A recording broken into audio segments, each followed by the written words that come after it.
Hello, my name is Marjolin Visser.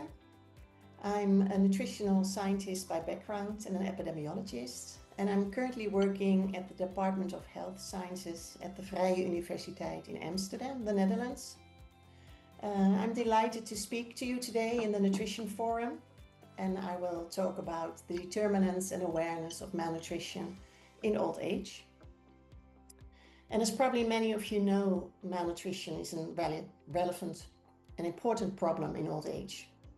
And because of that, a lot of attention is being paid to the screening of malnutrition, the diagnosis and a standardized diagnosis, as well as effective treatment.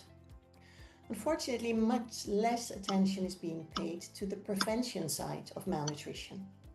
And I think that deserves more attention because, first of all, we want, of course, to avoid the serious consequences of malnutrition. But also we know that malnutrition is quite hard to successfully treat in old age. So when we talk about prevention, I think two aspects are very important. The first one is regarding the determinants of prevention. So what factors cause malnutrition to develop? And the second thing that is important is the awareness. So how aware are older adults about malnutrition, but also how aware are healthcare professionals about the prevention of malnutrition. So these will be the two topics of my presentation today. And I will start with the determinants of malnutrition in old age. And a couple of years ago, we did an extensive literature review to highlight which potential factors could lead to malnutrition. And we included 28 studies that studied over 122 unique potential determinants. And we could do a more in-depth analysis of about 37 determinants because more studies were available on these determinants. And in this study, we did not only look at the quality of the study, but also whether the study was cross-sectional, so that the determinant was measured at the same time as malnutrition, or whether it was a prospective design, which is more causal, gives us more information on the causal pathway. So one determinant clearly stood out, and that was poor appetite. And we already know that this is a very strong driver of the development of malnutrition. But others came out as well with moderate evidence. For example, having no teeth was an important driver, as well as being hospitalized, and as well as people who reported poor self-reported health. Now, to further study these aspects using actual prospective data from many different studies, several years later, we performed this study within the Manuel project, which is a large EU project. And we included data from 6 prospective aging studies. So people in these 6 studies were not malnourished at baseline, but during the follow-up, which was about 8 to 3 years, developed malnutrition over time. And malnutrition was here defined as having a weight loss of 10% or more during this follow-up period, or developing a low body mass index over that period. And here you see that the prevalence, or actually the incidence of malnutrition, is quite high in these older samples of community-dwelling older adults, ranging between 5% to 70%. Now, this prospective design we used to investigate the determinants, to investigate those factors that would be associated with this higher risk of malnutrition and developing malnutrition. And we could study a large range of factors in these cohort studies. So factors like multimorbidity, for example, and you see that the prevalence of multimorbidity was quite high in these old age samples, but also hospitalization and pain and poor self-rated health, etc. So what we did in that each study individually analyzed that data, and then overall we had a pooled estimate of what the association would be of the determinant and incidence of malnutrition. And this example is the result for hospitalization. We noticed that people who had been in the hospital before baseline were much more likely to develop malnutrition during their follow-up, about 50% higher risk, so quite a higher substantial risk. We also found in this cohort study that older people were at higher risk. So for every year you're older, your risk of developing malnutrition is 5% higher. We also noticed that there was a 50% higher risk for those who were unmarried, separated, or divorced, or in other words, were living alone. We saw a higher risk for those with functional problems, problems with walking, or problems with walking stairs. I already alluded to this increased risk of those who had been previously hospitalized. And here you see that being hospitalized during our follow-up period doubled the risk of developing malnutrition. So these are clear drivers of incident malnutrition in old age. Now these cohorts were mainly cohorts from Western countries. And of course you can understand that the setting where you study this, and we use data from community dwelling older adults, the country where you study this and the region all has an impact on what determinants you will find. And as an example, I want to show you results from a cross-sectional study conducted in Ethiopia, in the South Kondor zone in Ethiopia. And here they studied potential factors associated with undernutrition. And clearly you see different factors arise here. For example, people who cannot read or write have a higher risk of developing malnutrition, or those living in a rural residence, those with a very low income, or those who had a decline in food intake due to external consequences. So this clearly shows that what drives malnutrition in an older population is clearly dependent on the setting and the country and the region where you study this. Now in the Netherlands, one of my PhD students also asked older people what they thought had caused their malnutrition. So these are all older adults who screened at high risk for malnutrition based on the SNAC 65 plus screening tool. And she conducted 25 individual interviews and 2 focus groups interviews. And here you see all the factors and domains that these people raised that they considered caused their malnutrition. And again, not surprising, medical status was a very important factor reported by many older adults. And also appetite. And not only poor appetite, but also aspects like inflexibility of the meal service, or poor quality of the meal service, or poor ambience. These are factors that we do not often measure in these large aging cohorts, but of course are of influence. Again, you see hospitalization as a reported driver, lifestyle factors, mental status, things like mourning or stress were relevant, and also oral status. This research really shows that we have medical factors driving malnutrition, but also quite other aspects, more environmental-based aspects, mental aspects, and also aspects, for example, with regard to oral health status. Some of these factors on this slide are actually potentially modifiable. So if we can take away these drivers of malnutrition, we could potentially prevent malnutrition.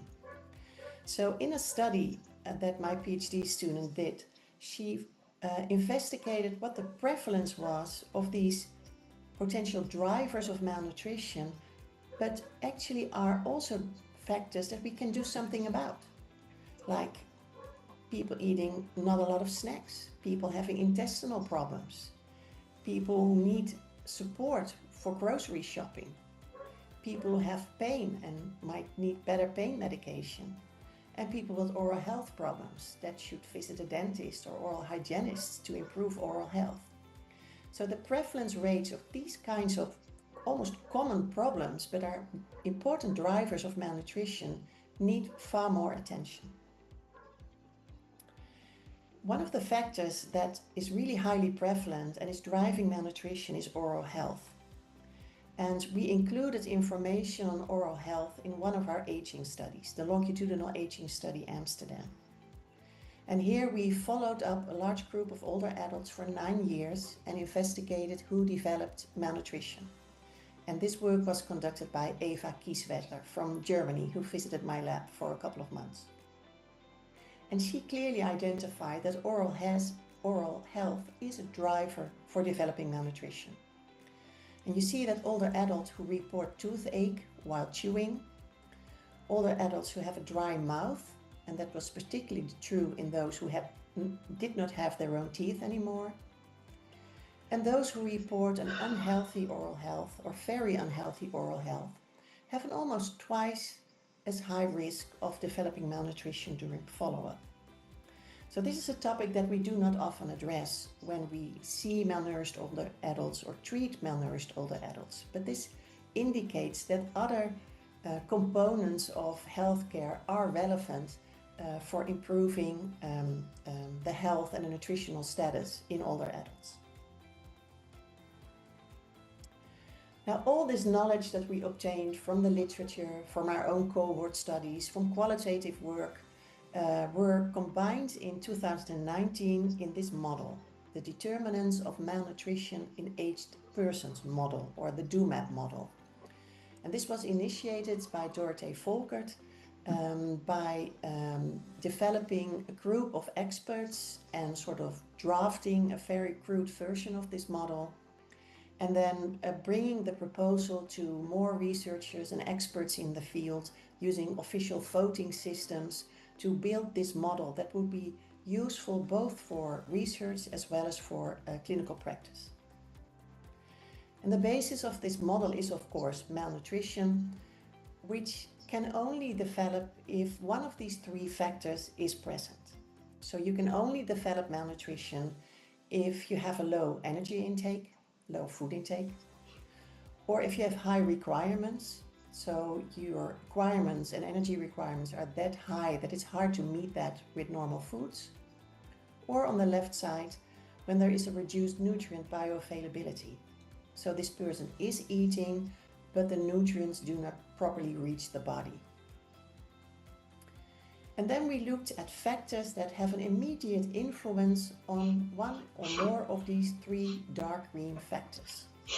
And this is this important light green triangle. And this triangle includes factors that we know have an immediate impact on any of these three dark green aspects. So we know if a person is forgetting to eat, this person will have a low intake. We know if a person is vomiting or has diarrhea, this person has a reduced nutrient bioavailability. So this triangle, light green triangle, is very important. And if you see any of these factors in this triangle, alarm bells should start ringing. And this person needs nutritional attention immediately and needs attention to potentially solve any of these factors or treat any of these factors. Now the third layer is the yellow layer of factors that often occur in old age, might influence directly any factor in this light green triangle, but not necessarily so. Just for an example, a person who suffers from a stroke may have the consequence of chewing problems or dysphagia. And if that's the case, this person is at high risk of developing malnutrition. But when the food and eating and chewing and swallowing is not affected, a stroke might not necessarily always lead to malnutrition. Or for example, if we look at the right side, if there's somebody with cognitive impairment, only when this person is unwilling to eat or forgetting to eat, or whether this person is hyperactive, then it may immediately lead to malnutrition. But this might not be the case for every person with cognitive impairment. So on top of this triangle, there are age-related factors that we all know need attention, nutritional attention when they are present. So people with polypharmacy, multimorbidity, frail people, hospitalized people, intensive screening, good monitoring of nutritional status is always relevant in these type of persons. So the second part of my presentation deals with malnutrition awareness in old age. And I would like to particularly focus on malnutrition awareness by older people themselves who are living at home. And the reason why I say this is that most people in Europe, at least, live at home. 96% of the older adults live at home. So if you look, where can you find most elderly people who might be at risk of developing malnutrition? It's actually in their own home. And secondly, we know that malnutrition often starts at home because when people are admitted to nursing homes or admitted to the hospital, very often they are already malnourished. So older people living at home, that's the group to target when we talk about primary prevention of malnutrition. Now, when we look at malnutrition awareness or of the recognition of malnutrition in older adults, we know it's generally low, and we know this from beautifully conducted qualitative studies. For example, we know that older adults associate malnutrition with hunger or famines that occur only in poor countries and at times of war, but not in their own country, in their own setting. Malnutrition often has a negative connotation. People link it to neglect and poverty and are sometimes offended when people or a healthcare professional tells them they are malnourished. Malnourishment is a medical term which is not always understood. And some characteristics of malnutrition, such as having a poor appetite or eating less or losing weight, are sometimes considered normal aspects of aging. They see it in their environment, they experience it themselves, and they just accept it as normal. And finally, weight loss is often appreciated and considered to improve health, and especially in older adults with obesity or who are overweight, often welcome the weight loss, even though it's an unintentional weight loss and linked to negative health outcomes. So this all shows that we should improve the recognition and the awareness of malnutrition in older adults. And there are different ways to do that. And I think it's necessary to develop intervention to raise malnutrition awareness. Not only involving the older adults, but involving carers and their peers as well. And preferably also involving healthcare professionals, especially those in the community. We need them to evaluate these interventions. They can lead to local campaigns or national campaigns, and we can target campaigns to high-risk subgroups for extra and strong effects. And then over time we need to monitor awareness. But when we were thinking about this topic, we discovered that there's no tool yet to measure malnutrition awareness in older adults. And of course you need that to evaluate any potential intervention. So we started doing or creating a scale that could assess malnutrition awareness, the Malnutrition Awareness Scale. So it's a scale with 23 items and the score ranges from 0, which is very low malnutrition awareness, to 22, which means having a high awareness. Now this scale was based on the I-Change model, which is a model for behavioral change. And the first phase of behavioral change is that the person needs to become aware. And aware means that this person needs knowledge, needs to perceive the right risks, needs to perceive cues, and has to be cognizant. So these 4 domains are very important for stimulating awareness. So in this tool, we also developed items or statements for each of these 4 domains to overall capture and measure awareness. So the first domain is knowledge, which we interpret as understanding the factual information about malnutrition. So it included statements, and the participants had to say whether the statement was true, false, or they didn't know. And an example of one of these statements is, it is healthy to lose weight unintentionally when overweight, which obviously is a false statement. The second domain was cues, and that refers to signals that a person perceives from the environment. That means external cues, or from own experience, which we call internal cues. So for example, an item said, do you know anyone in your environment who had to eat more due to unintentional weight loss? And people could respond yes or no. The third domain is risk perception. So it involves the negative consequences of having malnutrition and being aware about the determinants of malnutrition. So an example of an item is, imagine being admitted to the hospital. How big would you estimate your chance of unintentionally losing weight? And the final domain is cognizance. And that means that a person is aware of one's own behavior regarding malnutrition. And an example there is, do you regularly weigh yourself to check if you are losing weight unintentionally? So these 4 domains were incorporated into the scale. Throughout the scale, so if a person would complete this questionnaire, the term malnutrition is not used. And we avoided that term because of the reasons I presented previously, that people have different connotations with the term, or they find the term stigmatizing. So we only use the terminology of the Global Leadership Initiative of Malnutrition criteria.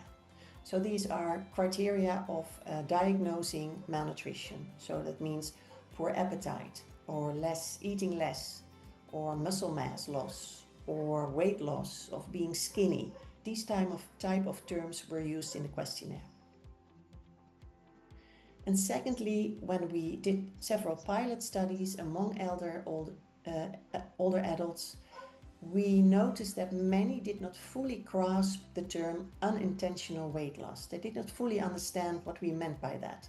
So in the scale, there's an introduction to the scale, and that carefully explains what we mean by unintentional weight loss.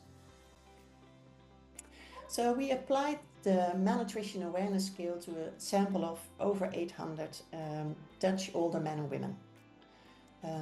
You see that about 1/3 had a low educational degree, a third was living alone, and about a quarter had a fair or bad self-rated health. The overall MAS score here was 15. And you may remember the score ranges from 0 to 22, so there's still some room for improvement here. And to give you an impression how people think about these different aspects of malnutrition, I would like to show you this slide showing the results of the knowledge domain of the malnutrition awareness scale. So remember, they were provided with statements and they had to say whether the statement was true, false, or that they did not know. So the green bars indicate the percentage of people who correctly answered. So they correctly stated that the statement was false, or correctly said that the statement was true. So they had the correct answer. And you see on the top of the slide that many of the sort of basic underlying knowledge, that people are very well aware of that. They know that poor appetite increases weight loss. They know that illness can contribute to weight loss. And they also say that they know that you should go to the doctor when you lose a lot of weight. But if we go more down on the slide, you see that the percentage giving incorrect answers or did not know is increasing. For example, 40% of the older adults said that they thought it is normal to experience weight loss when over 70.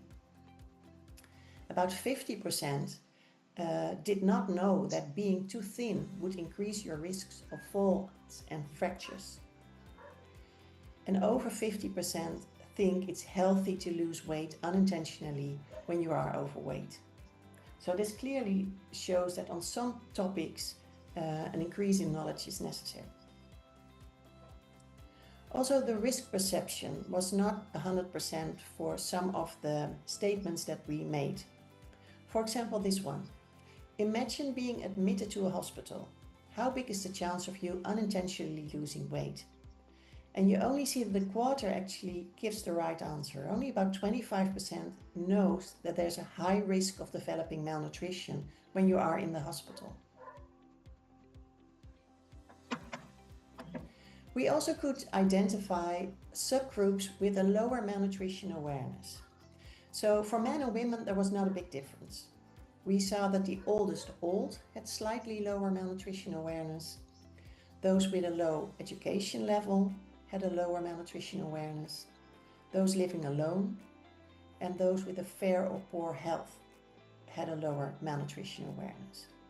So this is actually quite worrisome because we see that the most vulnerable older adults, those who are the oldest, the lowest educated, living alone with a poor health, actually have the poorest malnutrition awareness. So these specific subgroups really need attention in the future. Because we think that there's room for improvement with regard to malnutrition awareness, we are in a project which is performed by my PhD student Stella Brugman. We are looking for potential interventions, how we can improve malnutrition awareness. And we are developing these interventions together with older adults. So we started also with interviewing older adults who have had experience with malnutrition. So she interviewed 14 older adults and also interviewed 13 carers. So that was either the partner or a child or the best friend of these older adults. And these older adults were selected because they all received treatment for malnutrition. So they all at some point in life developed malnutrition. And we were really interested in that early phase of developing malnutrition. What happens in that early phase, in that phase where preventive measures still could be effective? So she did the interviews using a reflexive thematic and dietic analysis, and the results were then discussed with an advisory panel of older adults who also experienced malnutrition themselves. And this is just an overall results slide showing the 5 overall main themes of information that she obtained. You see the 5 domains in green, and the sort of orange quotes are quotes of older adults themselves. So those are the older adults who had malnutrition, and the blue quotes are from their carers, their informal carers. So if we go to the first domain, it was really striking that those who gradually developed malnutrition all indicated that at first they did not notice the weight loss. However, the informal carer often noticed it before. They said, well, I already noticed that my husband or my mom was slowly eating less and less every day.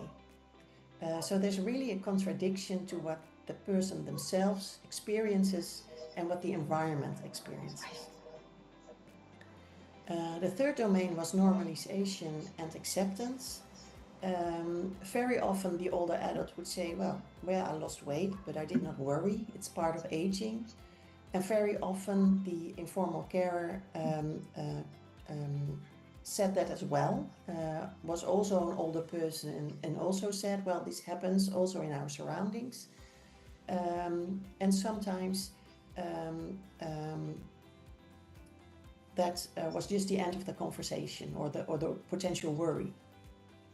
Hi Sandra, the third domain is limited impact of past experiences. It was quite surprising to hear that even though, for example, an informal carer used to have malnutrition himself or herself, it never crossed their mind that their partner or friend was now also suffering from malnutrition. So they did not connect previous experiences or experiences from others to their own experience.